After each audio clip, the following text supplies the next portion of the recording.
Alien Reality Manipulation, a true story of an ET alien abduction, Carla Turner evidence. People should listen and consider deeply this information. Carla Turner was one of the few alien abductees who found a respectable position in ufology after she made some strong claims about alien abductions. Her extensive research into the subject revealed aliens manipulate perception. They also control consciousness and cause unexplained illnesses and mental decline, and engage in gruesome activities in underground facilities, she says.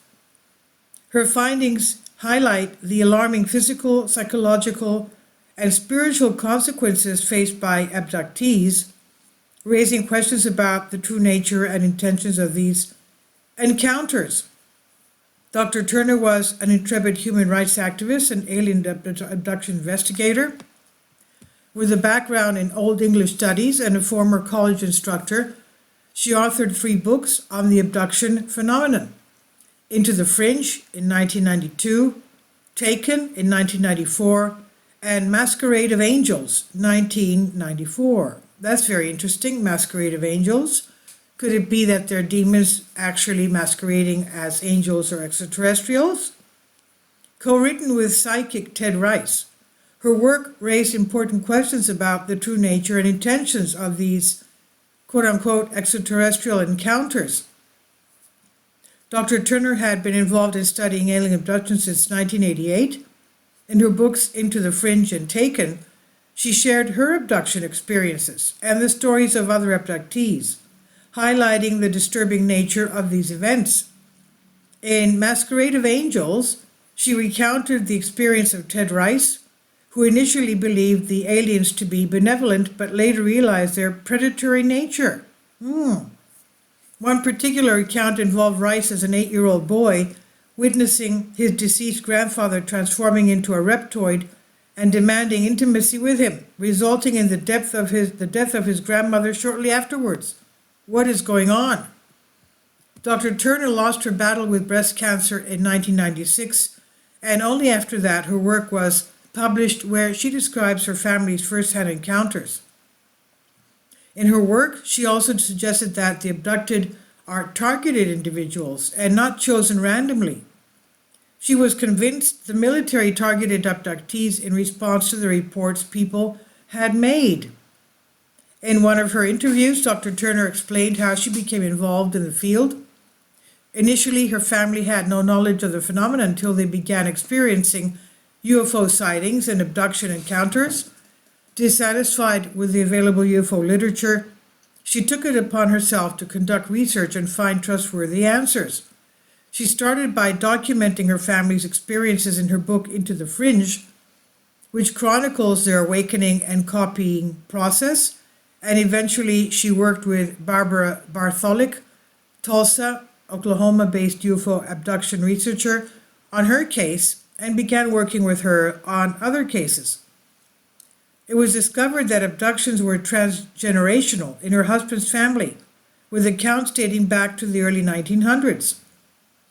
Turner and her family members, including her son, brother, sister-in-law, and their children, had all had experiences related to abductions.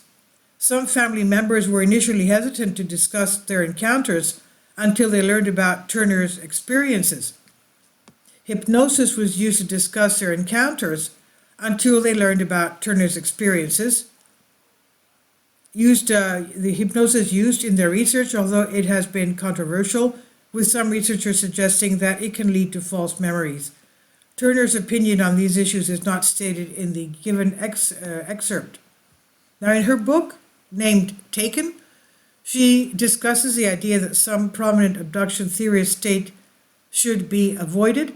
Do not think of aliens as good and evil. Turner claims that this cannot be done, nor should it be done, and she continues that those who had been abducted have the right to know how their participation, quote-unquote, would be used by their abductors. Under what circumstances and what reason would the abducted be made a part of this agenda, since they have been implanted, trained, and programmed to participate in some future scenario?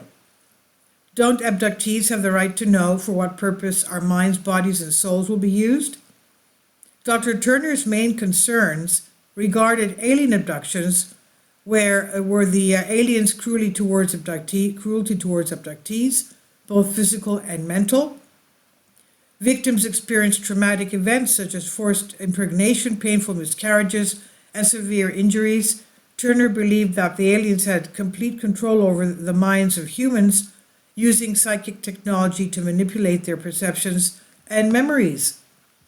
She disagreed with those who saw the phenomenon as positive, arguing that understanding it was beyond our capability. She questioned the purpose behind the aliens' agenda and expressed her belief that some alien groups, particularly reptoids, consumed human bodies for emotional and soul vibrations. She speculated that cloned bodies lacked those qualities and wondered if hybrid beings were created as a food source for the reptoids. Before her death, she frequently spoke at UFO conferences in the United States and other countries, urging people to take action.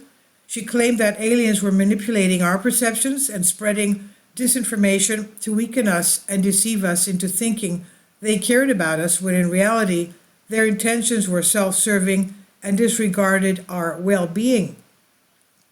Turner emphasized the need to regain control over the situation and confront these aliens. Dr. Turner discovered these 7 basic elements of the alien abduction phenomenon, published by John Chambers in the UFO magazine. 1. Aliens can control what we think and see. They can appear to us in any number of guises and shapes. 2. Aliens can take us, our consciousness, out of our physical bodies, disable our control of our bodies, install one of their own entities, and use our bodies as vehicles for their own activities before returning our consciousness to our bodies. Can you imagine? 3. Aliens can be present with us in an invisible state and can make themselves only partially visible. 4. A surprising number of abductees suffer from serious illnesses they didn't have before their encounters. These have led to surgery, debilitation, and even death from causes the doctors cannot identify. 5. Some abductees experience a degeneration of their mental, social, and spiritual well-being. Excessive behavior frequently erupts, such as drug abuse, alcoholism, overeating, and promiscuity. Strange obsessions develop and cause the disruption of normal life and the destruction of personal relationships. 6. Some abductees report being taken to underground facilities where they see grotesque hybrid creatures, nurseries of hybrid humanoid fetuses, and vats of colored liquid filled with parts of human bodies. 7. Abductees report seeing other humans in these facilities being drained of blood, being mutilated, flayed, and dismembered, and being stacked lifeless like cords of wood. Some abductees have been threatened that they too will end up in this condition if they don't cooperate with their alien captors. Can you imagine? Interviewer. Abductees tell stories of seeing beings in angelic Nordics, for example, and then when they concentrate and try to focus on their memories of those things, they disappear, and behind them are these lizard people. KT. Carla Turner, that is. I'm not familiar with a number of cases. I have heard other researchers talk about the same thing. In one case that I recount in Into the Fringe, James had mostly conscious recollections and almost no hypnosis. He remembered being drawn into the proximity of a beautiful Pleiadian woman who was very alluring and tender and almost seductive. She wanted him to come into her embrace. When he got into the embrace and thought she was going to kiss him, she disappeared entirely, and what was left in her place was a purplish-black, bumpy, almost slimy-looking character with fairly asymmetrical features. I've encountered this same type of creature in a couple of other cases. The entity was very strong. Instead of embracing James, the creature threw him down on the ground and shoved a 2-foot-long tube down his throat into his stomach and pulled up stomach juices. The next day, he still had some of the bile taste. The interior of his throat was sore, and he discovered claw marks around both sides of his neck where he had been held down. Whatever the entity was, there was something claw-like about it, which of course matches reptilians. Maybe as close as he was to it, he could not perceive the whole figure, but he could see a bumpy covering which could equate to the rough, scaly exterior sometimes reported to be reptilian. It's described as bumpy, rigidy, bony, strong, and clawed. CF. Apparently, these beings have the ability to project different images. KT. Some people say that they transform, that they mutate or change their own real forms. I don't accept that as accurate. I don't believe they really look like blonde, but they do something to trick you and they suddenly look like reptilians.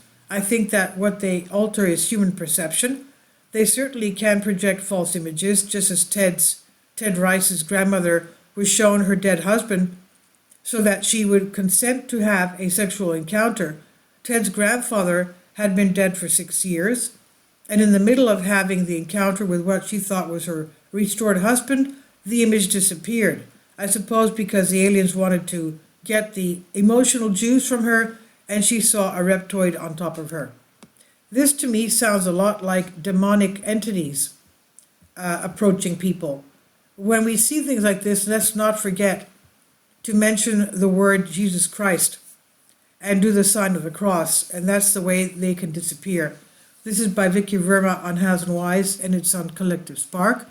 Please leave your comments, and thank you for your support. Kindly support my Patreon account. The daily posts are 5 videos daily, and they are totally different from what I have on my YouTube channel.